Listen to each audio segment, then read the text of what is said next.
Sebuah minibus terguling setelah mengalami kecelakaan tunggal di depan kampus Trisakti Grogol, Jakarta Barat. Diduga kecelakaan dipicu minibus menabrak separator Transjakarta hingga terguling. Sementara Jumat malam kemarin, sebuah minibus terbakar di kawasan Jalan Arteri Pondok Indah, Pondok Pinang, Kebayoran Lama, Jakarta Selatan. Hembusan angin yang kencang membuat api dengan cepat merambat ke seluruh bagian minibus. Diketahui muncul asap terlebih dahulu dari mesin minibus sebelum terbakar. Tidak ada korban jiwa karena sopir dan sejumlah penumpang minibus berhasil menyelamatkan diri. Awalnya bakar mesin keluar asap aja. Ya kalau lihat ada asap ya aku langsung turun. Itu mobil lagi melaju atau lagi parkir, Pak? Lagi pas posisi lampu merah. Oh, lagi lampu merah, Pak. Ya. Oh, itu berarti dari mesin, Pak, awalnya, Pak, ya? Ya kurang lebih dari mesin. Dari mesin sih, dari mesin agak tengah mungkin itu ada konslet atau mungkin tadi aku kurang ngerti juga. Pak, Dugaan sementara minibus terbakar akibat terjadi korsleting listrik. Peristiwa minibus terbakar membuat arus lalu lintas Pondok Indah, Lebak Bulus sempat ditutup dan mengalami kemacetan panjang.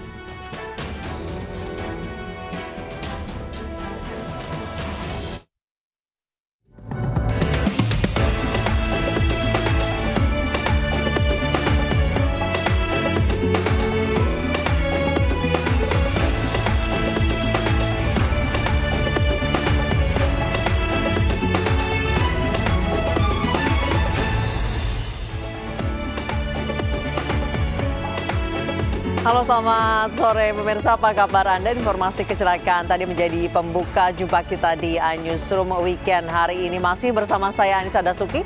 Berikut berita pilihan iNewsroom hari ini.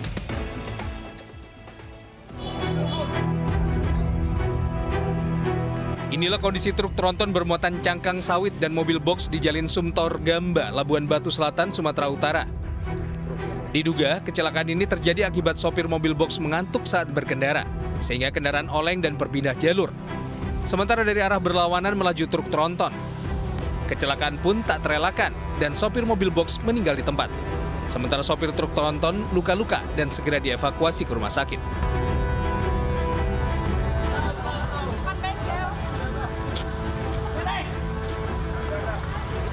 Warga langsung mengerubungi lokasi ditemukannya dua penjamret di kawasan Jalan Terong Kemiling Raya, Bandar Lampung, Lampung. Kejadian ini bermula saat korban kakak beradik pulang ke rumah dengan mengendarai sepeda motor. Saat itulah dua pelaku mendekati kendaraan korban dan merampas tas milik salah satu korban. Korban sontak berteriak dan memicu warga untuk mengejar pelaku yang kabur.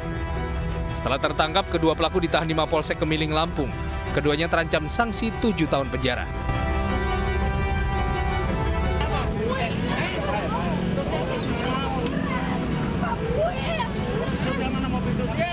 Sejumlah wanita tunasusila terjaring petugas di kawasan Jalan Bekasi Timur Raya dan Jalan Gusti Ngurah Rai, Jakarta, Sabtu dini hari tadi.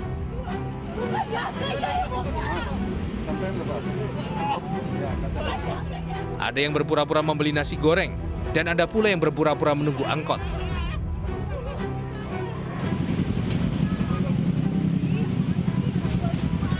Meski banyak berdalih, petugas tetap mengamankan para penyandang masalah kesejahteraan sosial ini untuk diperiksa lebih lanjut.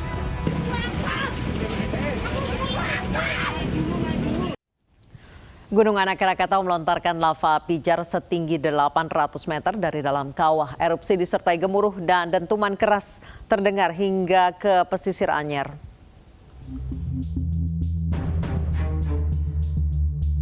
Inilah lava pijar Gunung Anak Krakatau di Selat Sunda yang terekam kamera pengawas. Lava pijar ini terlontar hingga ketinggian 800 meter dari dalam kawah. Dari catatan pengawas gunung berapi, sejak Jumat kemarin sudah terjadi 8 kali gempa letusan, 8 kali gempa embusan, dan 1 kali gempa tremor. Peningkatan aktivitas ini sudah terjadi selama 3 hari terakhir. Secara kasat mata, peningkatan aktivitas tampak dari kepulan asap dari kawah gunung. Sementara dari keterangan warga, peningkatan aktivitas Gunung Anak Krakatau ditandai dengan suara dentuman dan hujan abu vulkanik yang menjangkau permukiman sejauh 40 km dari lokasi gunung. Perkiraan tadi sekitar lebih dari 5 kali sih. Soalnya tadi sering dikira saya petir ya. Tahunya dengar dari tetangga mah.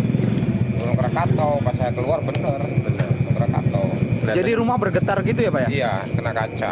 Pak, ada bau belerang yang tercium oleh warga nggak di sekitar Kalau sini? belerang saya belum ini, cuman abu mah kemarin mah ada ya di keramik gitu kan. Abu apa ini, kayaknya abu Krakatau karena kemarin mah ada angin.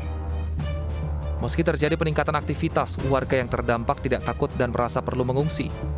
Mereka sudah terbiasa dengan fenomena peningkatan aktivitas vulkanik Gunung Anak Rakatau. Gudang kantor dinas PU Jawa Timur Sabtu siang terbakar. Dugaan sementara kebakaran disebabkan korsleting listrik.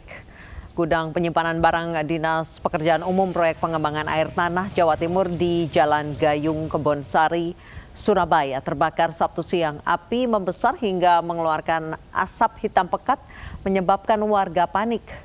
Api yang sempat membesar berhasil dipadamkan 1 jam kemudian setelah 5 unit pemadam kebakaran diterjunkan ke lokasi. Dugaan sementara kebakaran diduga akibat korsleting listrik.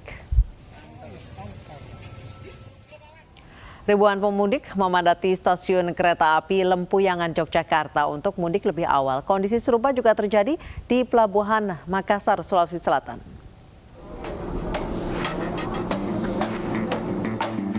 Suasana arus mudik mulai terasa di stasiun kereta api Lempuyangan, Yogyakarta Sabtu pagi tadi. Stasiun kereta api yang melayani kelas ekonomi, bisnis, dan komuter ini dipadati ribuan pemudik, baik yang datang dari Jakarta, Bandung, Surabaya, maupun yang hendak mudik ke daerah lainnya.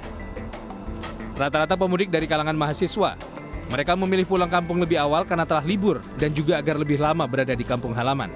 Liburan kuliah, setelah itu karena orang tua juga menyuruh lebih awal. Lebih awal itu, ini penting dari kemacetan itu.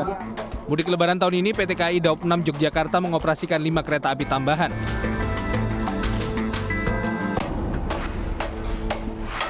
Kondisi serupa juga terjadi di Pelabuhan Makassar, Sulawesi Selatan Sabtu dini hari tadi. Ratusan penumpang mengantre karena petugas hanya menyediakan 2 konter tiket sebelum masuk ke dalam kapal. Setidaknya 1.600 pemudik bertolak melalui Pelabuhan Makassar dengan tujuan wilayah Jawa Timur dan Jawa Tengah. Alhamdulillah atas kebijakannya pemerintahnya, terima kasih banyak ini bisa mudik berkumpul dengan keluarga kembali. Ada berapa rombongan? Ini ada berapa kepala keluarga ini?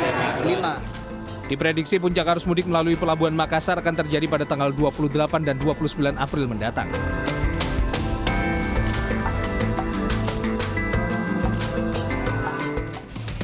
Jangan kemana-mana pemirsa, kami akan perbarui informasi Anda setelah rangkaian jelang kumandang azan maghrib untuk wilayah DKI Jakarta dan sekitarnya. Tetap bersama kami.